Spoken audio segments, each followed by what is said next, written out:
Hello, and welcome to the Quietly Visible podcast. I'm your host, Carol Stewart, founder of The Bounding Solutions and author of Quietly Visible, Leading with Influence and Impact as an Introverted Woman. And this is a podcast for introverted women who want to thrive as leaders and in life. Now, one of the things that is very important as a leader is purpose and mindset. And that's going to be much of the topic of conversation today. And my guest who's joining me today is Julie Perkins.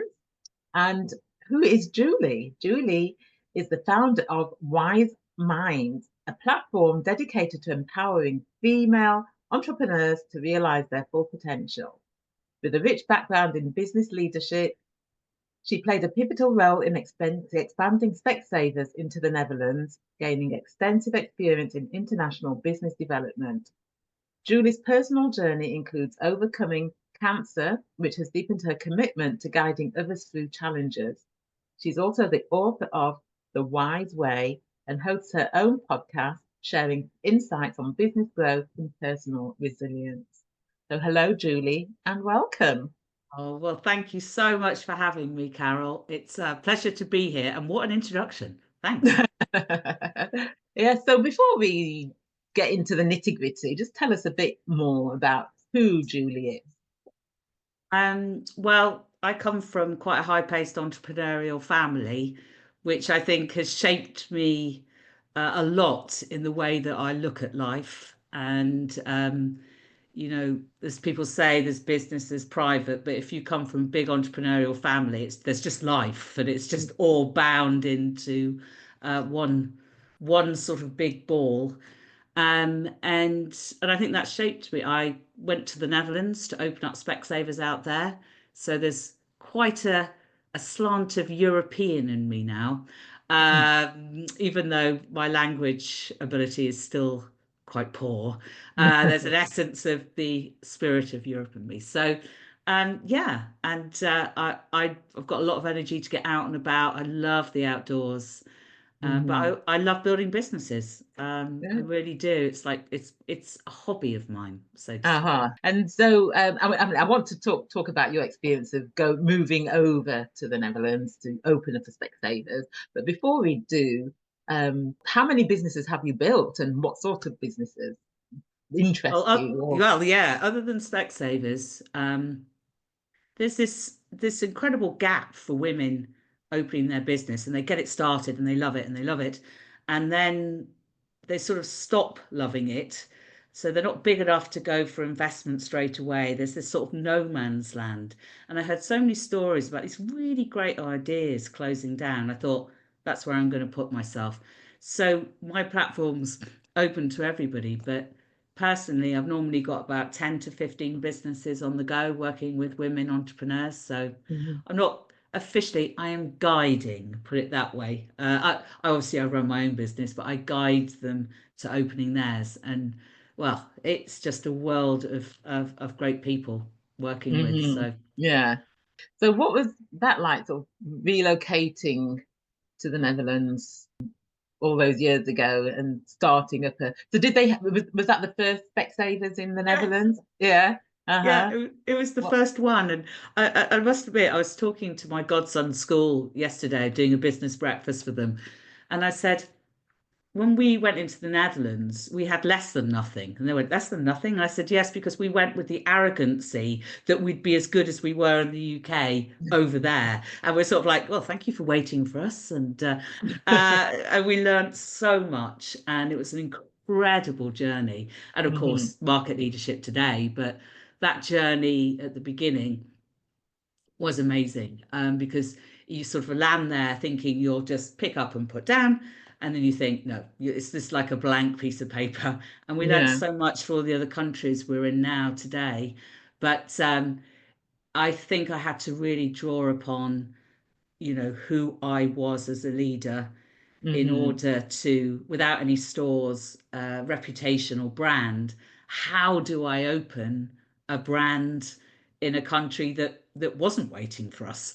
So I Yeah. think I found out more about myself, Hmm. and I think it really was the biggest lesson of all is lead yourself first before Yeah. you lead others, for sure. It's Yes. number one. That is one of my quotes. Before you can Oh, lead is it? others, you've got to Yeah. be able to lead yourself. Yeah. And so how did you develop that awareness of being knowing who you were as a leader and being yourself as a leader, as opposed to what a lot of I see a lot of women do, is trying to be like other people, be like everybody Yeah. else. I think it's one of the questions I should have asked myself 5 years before I went to the Netherlands under that pressure. And I think, like many women, you find that through failure, mistakes, Mm, and um, and I think this is why I support women. We say, what lens do you see life through? Because it's so important to keep you on track, reduce your imposter syndrome, give you that confidence. And the most important thing, it helps you speak with your own voice, mm, especially from an introverted point of view, where you can really gain that power. And I opened it up saying, I wish I'd asked myself the question 5 years before I went. So I had a 5 years and I look back on it and I think I was speaking with the voice that I'd heard others speak with. We're going to mm, new kind. I need to rally. I need to be there and grab this. And mm, and I think as soon as which was great. I think I think it was exhausting for people.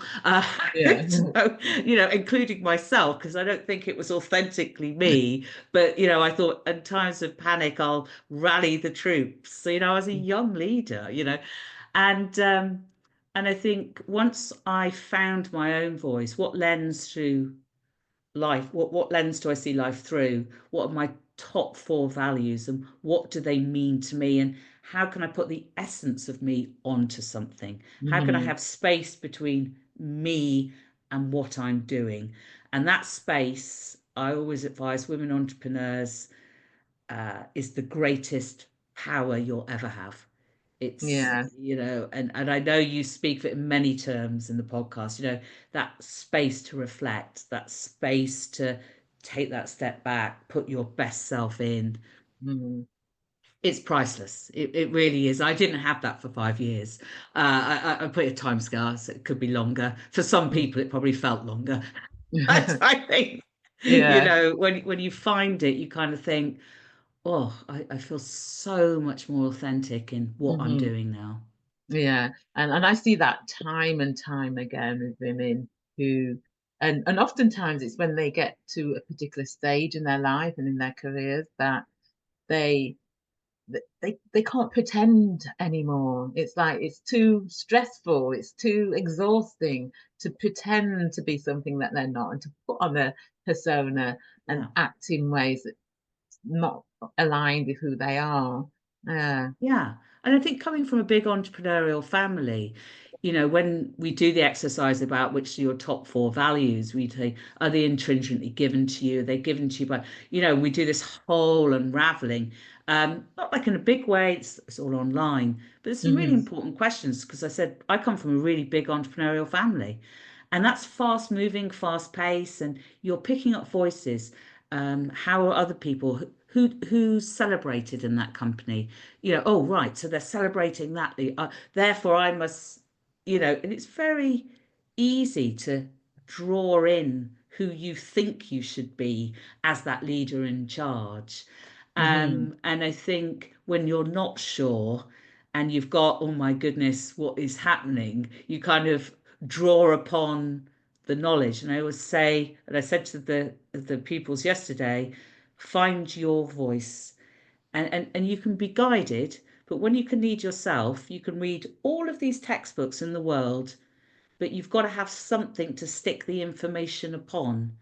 And it's a very simple lesson. Once you know yourself, go, oh, that's interesting. That fits in with who I am and who it Hmm. is. And it's, I think, shaping women, especially I work a lot with, early 20s, a lot of women who've not been in corporate life, who haven't been even haven't been to university or anything like that, who've just had this really great idea, and they always ask me. They said, "What's your advice on leading?" Because they're taking on their first team. And I Hmm. always say what you say. We we've worked at who you are, lead yourself, and then you can work out how from that you Yeah. can lead Uh-huh. others. Yeah. Uh-huh. So growing up in an entrepreneurial family, large entrepreneurial family, what was that like? Well, I think you learn lessons very quickly, but sort of when you're a teenager, you obviously you're not going, "Oh yes, thank you, mum and dad. That's a great lesson to learn," Mhm. but it's subconsciously put in you, and you know, gathering great people. There's Mhm. always parties around the house, gatherings around the house because in early stages your only asset that you often have is that belief, the stories, and the togetherness about Mhm. it. So we were always associated with a lot of people around the house, and contribution. I mean, we had the greatest Saturday jobs, me and my mates, from very early on because there were always things to do. So we were always employed. But I think you do learn things, and I think one of the other things we sort of learn is about who to surround yourself by, and Mhm. how you connect, and really that sharing of success. I think was a really Mhm. big thing in businesses, that Yeah. you learn. So that Yeah. comradeship was really big. Uh-huh. And what you said there about who you surround yourself with, that can make a big difference, can't it? It's when I look at sort of like my path and being around certain people that have helped me to grow, that have inspired me, that I've learned from as well, which has enabled me to propel myself as well. And then you look at certain people who, if you don't have your own mind, could hold you back. Mm. You could limit yourself if you sort of allow that to happen. If you don't know who you are and you don't know your own self, then you can allow that to hold you back.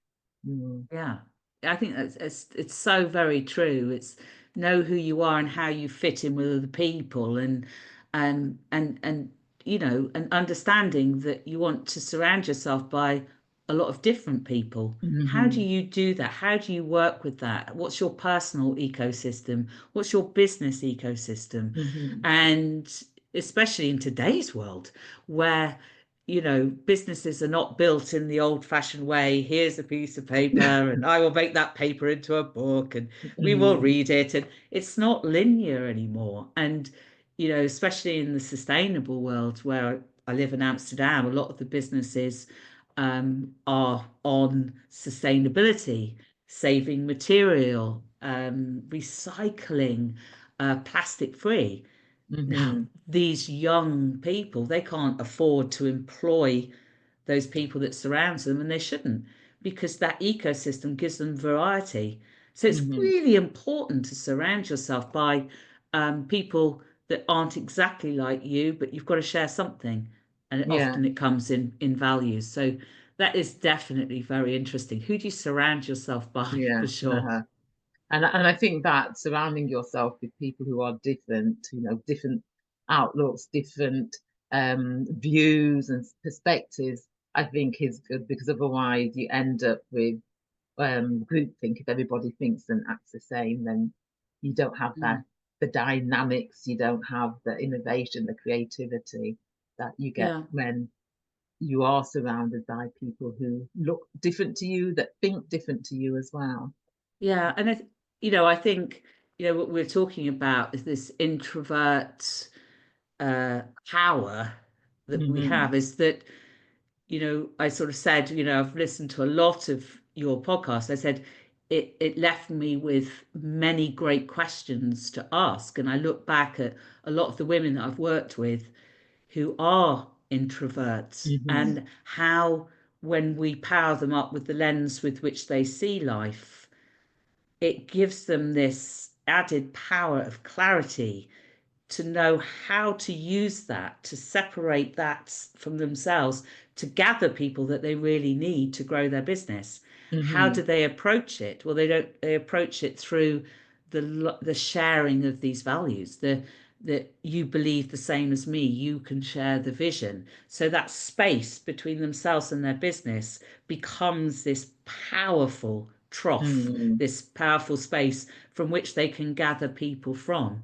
And I look back and I kind of go, so many of them, that introvert, that internal drive, but once you give them that lens, it's like an ignited torch. It's Yeah. like a super weapon, that, not in an aggressive way, but they could, right, oh, right, oh, now it makes sense. Yeah, Hmm.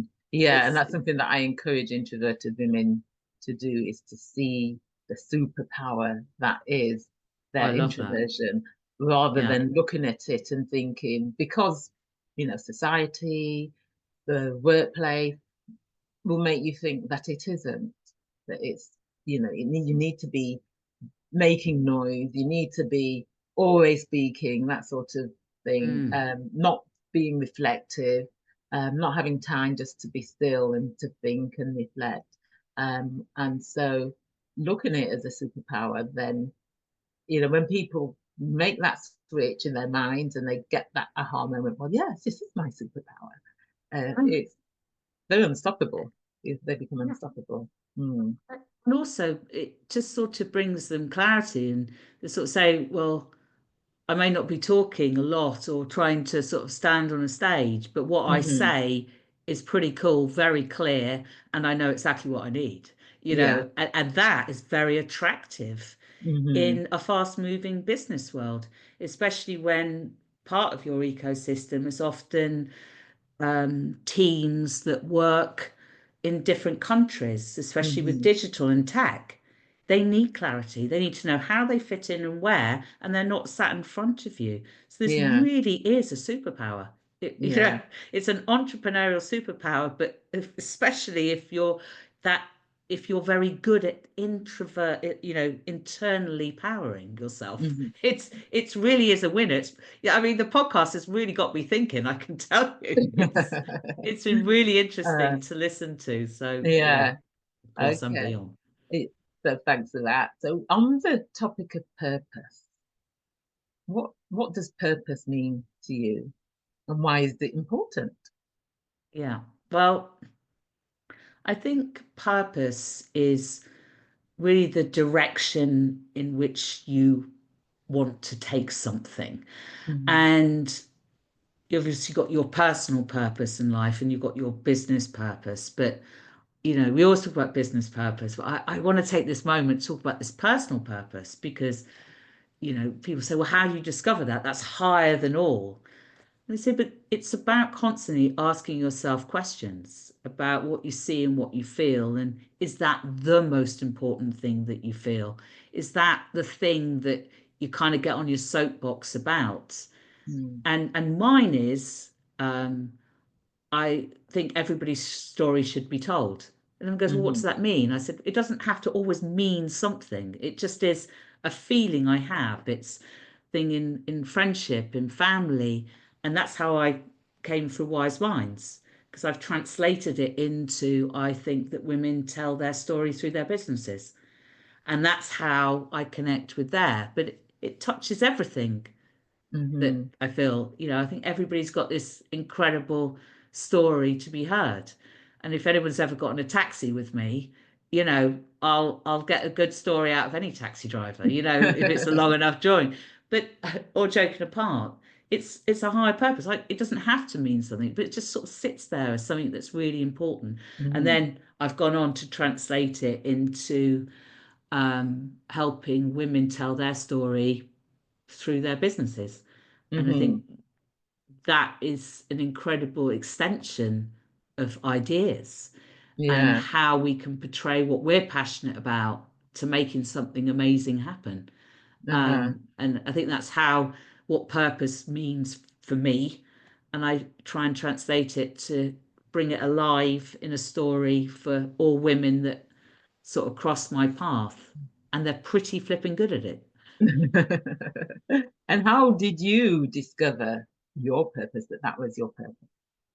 Yeah, I think again, I think it could be something I could have done earlier, but I think, during before well, I was obviously working at Specsavers, and that is, I sold because we didn't have money or anything or a reputation in the Netherlands. I sold that belief through storytelling and Mm-hmm. excitement about how that could make, the optometrist, the customer, like a real hero of this of their own stories.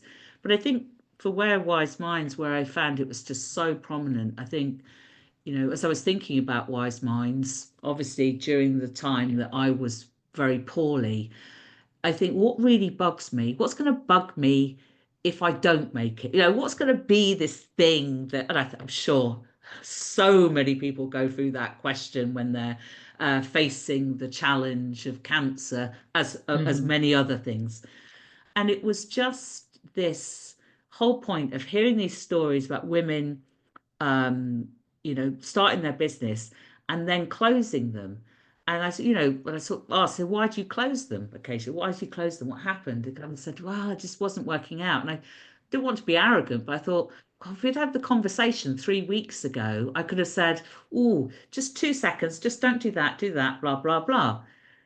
Obviously harder than that, but for the sake of this podcast, it's enough. Um, and I just thought there's so much we could contribute if we put our heads together, that we didn't have to lose that great idea. Mm-hmm. It didn't mean that it was going to stay the same, but we could have made something of it. Or they could have just closed it gracefully and not felt that it was their fault. Or, entrepreneurship is a roller coaster. You open something, you might close it, you open something else. It's not you open it and then you create the next Apple. It doesn't work like that, that's Mm-hmm. really what it was. And then I just found that through purpose and storytelling, it helped women keep to their story. Because when I ask people, say, "Oh, so what do you sell?" And about 15 minutes later, they've finished, and I go, "Yeah, but what you sell should be 30 seconds, Mm-hmm. and it shouldn't be a product. It should be I sell the ability to, you know, keep your clothes in play." And I do that by ensuring that everything you love that breaks is mended. Yeah. Mended. But when I first met Agnes, it went on for about 20 minutes. Yeah. And if I said when she can tell her story, it's clearer, shorter, sharper, and easier for people to understand. And that's when I thought it's story purpose first all the way. And during COVID, I'm not going to lie, everyone hung on to purpose. And I thought to Yeah. myself, yeah, purpose isn't, just something you kind of, you've delivered a box to an old person that can't go. That's not purpose. It should be embedded in everything that you do and you say. And, you know, it's everything you do, decisions, your team, your processes. It's not because you donate your cup to a bin. I'm being Mm. very flippant, but I mean it. It's like it's in everything you do, and I think that's an incredibly important way of running businesses nowadays. And COVID, it was harsh. My father always taught me anybody can, grow businesses on a rising tide. As in, when the world's going well, you fill your boots, you can do anything. Mm. But when the tide is out, the skeleton of the shipwreck and the bottom floor is there. You can see it.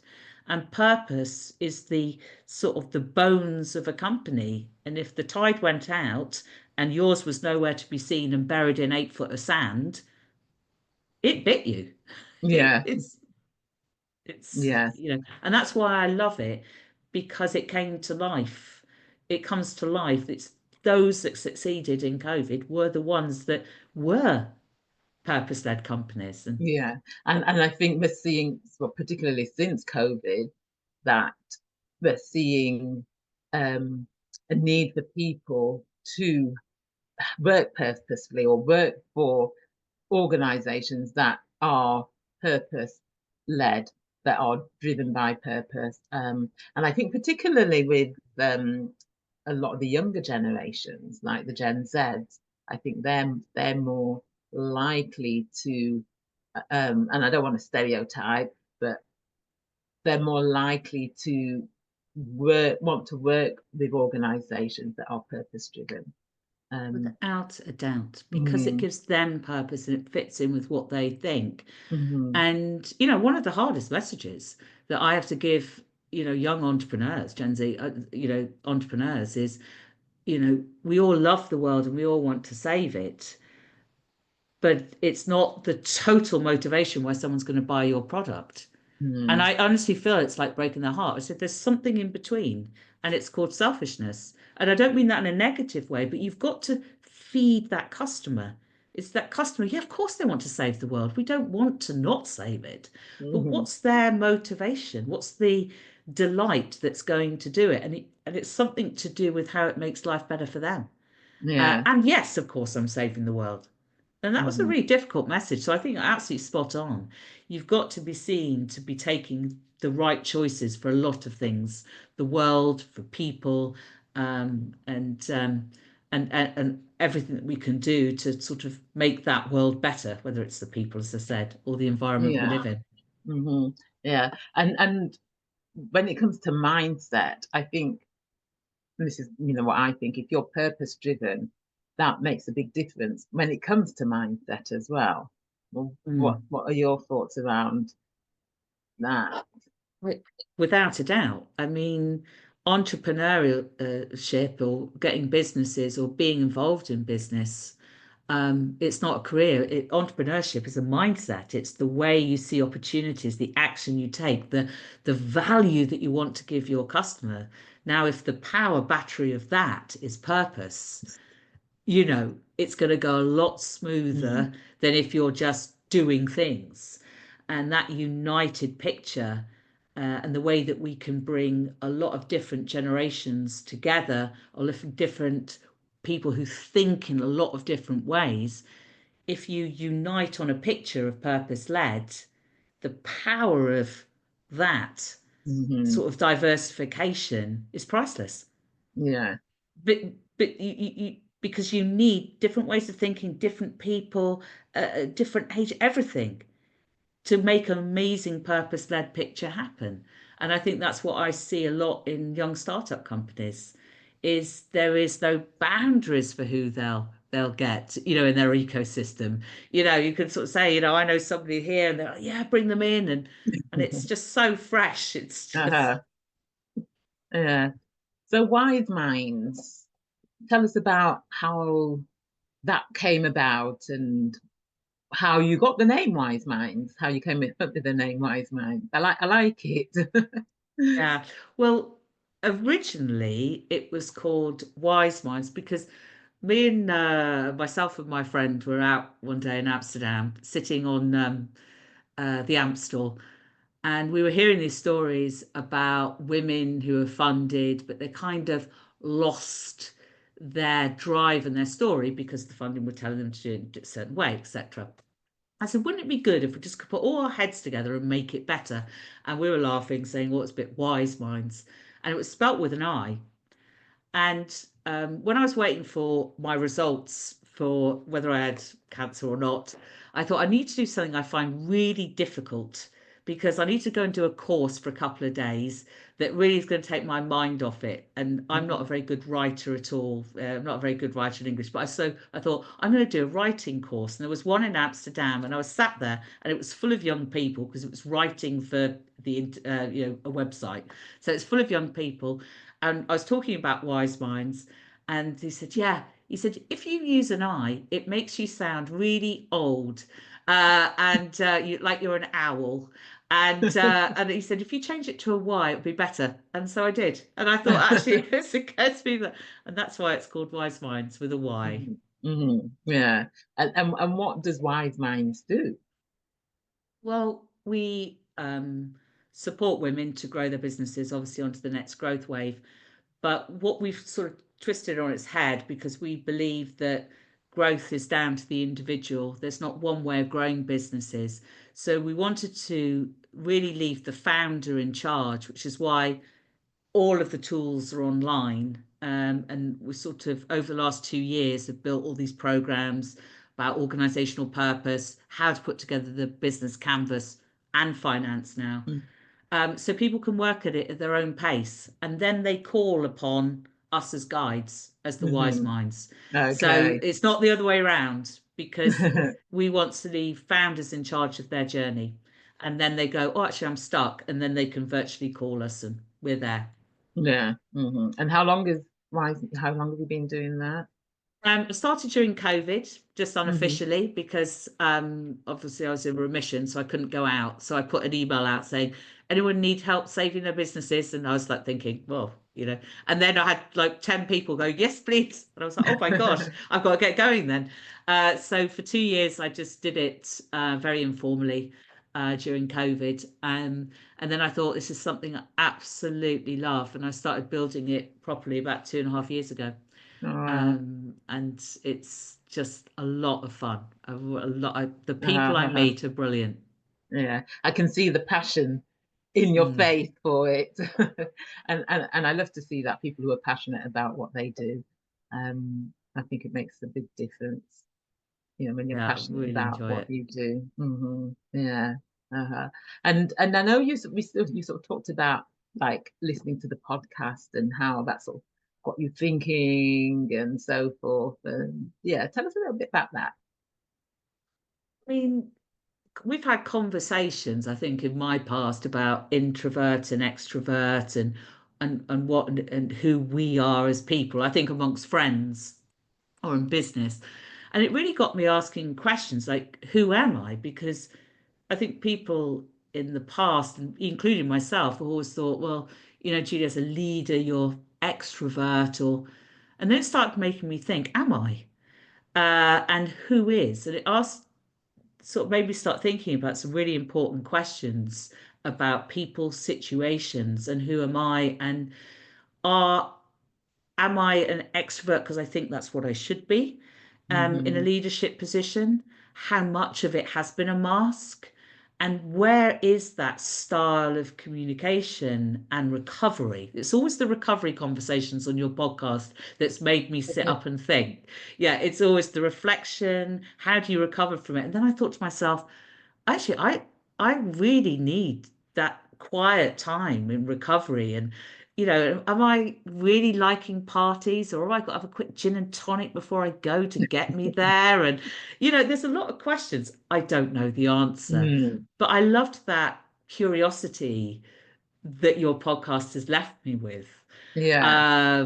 about who we are, and that recovery one. The recovery is super interesting.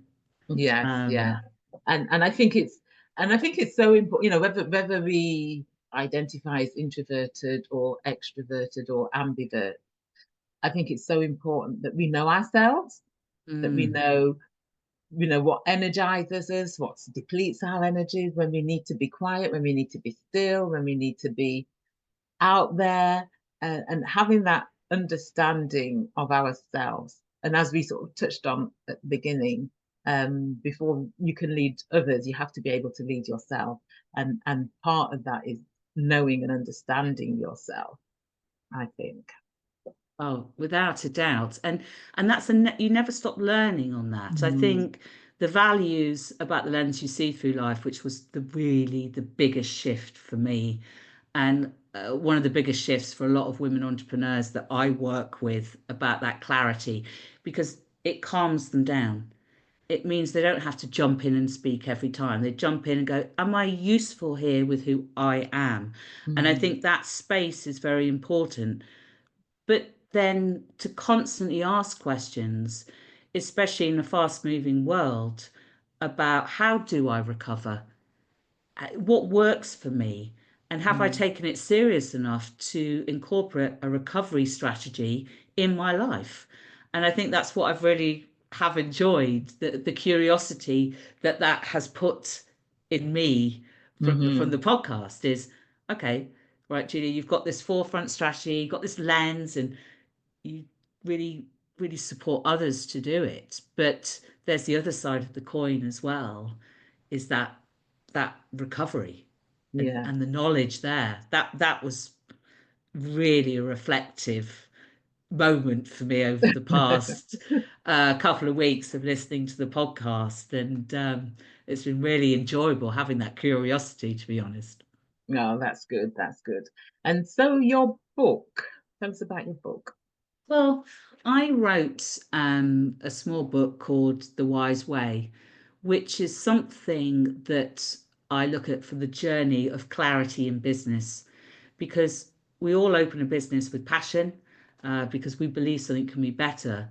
But what happens is that we don't translate that passion into a clear organizational purpose and values and a way of running that business in a clear way. And and quite often we keep that passion in there because we think that's what's expected of us, that we've got to be interested, we've got to have, our fingers in the pie. And in order to get onto that next growth wave, you need to create that space. And this book, it just follows the Mm. story of Sophia, about how she moves from passion into a purpose that other people can follow. And it's very, very important. Obviously, it's free download, but it ultimately is my story, Yeah. in a different way of the moment I had space, let go, and space for me to reflect and look upon, rather than building a business around me. And Hmm. so I wrote that and then built the course around it. Oh, very good. Very good. And so how do people get hold of you, find out about you? Where's the best place for them to go? Well, wiseminds.com, and we know Mm. now it's wise with a Y, and we know why it is. It's great. It's got lots of stories on there, and it's easy to reach out. I started Wise Minds to make a difference, to have more women opening businesses, to try and change the direction of how many people were involved in that sort of independent future that Hmm. businesses can bring women.